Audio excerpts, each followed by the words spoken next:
Shalom, family. So this is funny. Came out of Israel, so it's worth taking note of. The Sanhedrin is at it again. And I always smile and keep track of what the Sanhedrin's up to, knowing that the last time they were an actual entity, they presided over a trial against Jesus Christ. Directly after that, there was an earthquake. A piece of the temple cracked, fell on the area where they met and destroyed it. They were disbanded thereafter, and they never met again for 2,000 years. Now they've been revived and they're back again, and they're still very full of themselves and a little bit arrogant, as you will find in this article.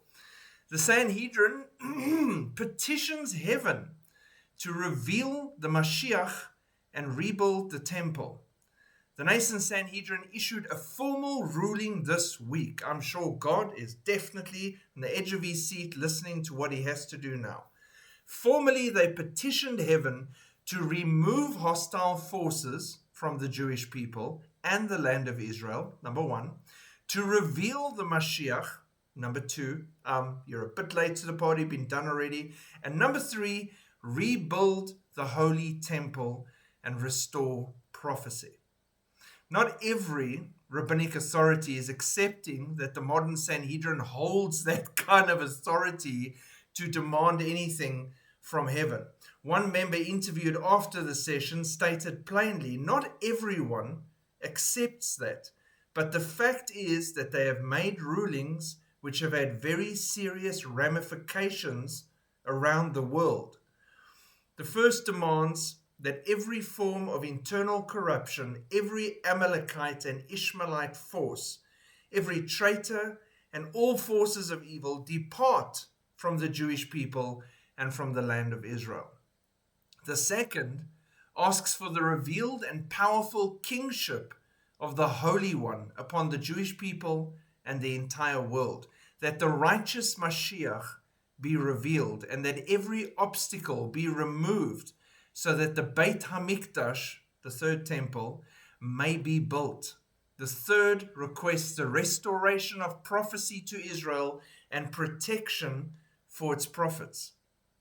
Rabbi Josh Wander, a member of the court who participated in the deliberations, later described the discussion. He and another rabbi had dissented against this whole move, warning of the dangers of acceleration.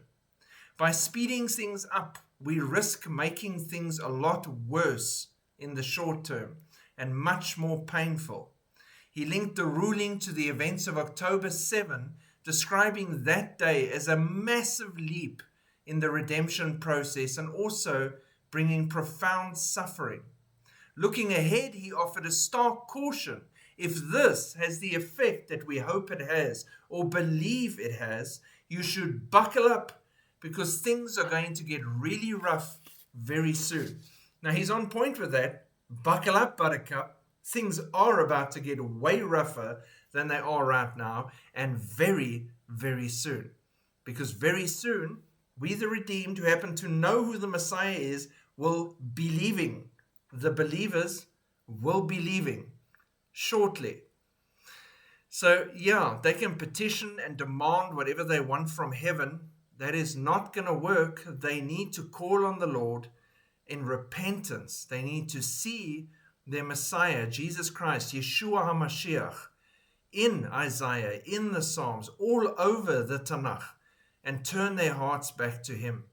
Then they can come before him and make their requests known to God.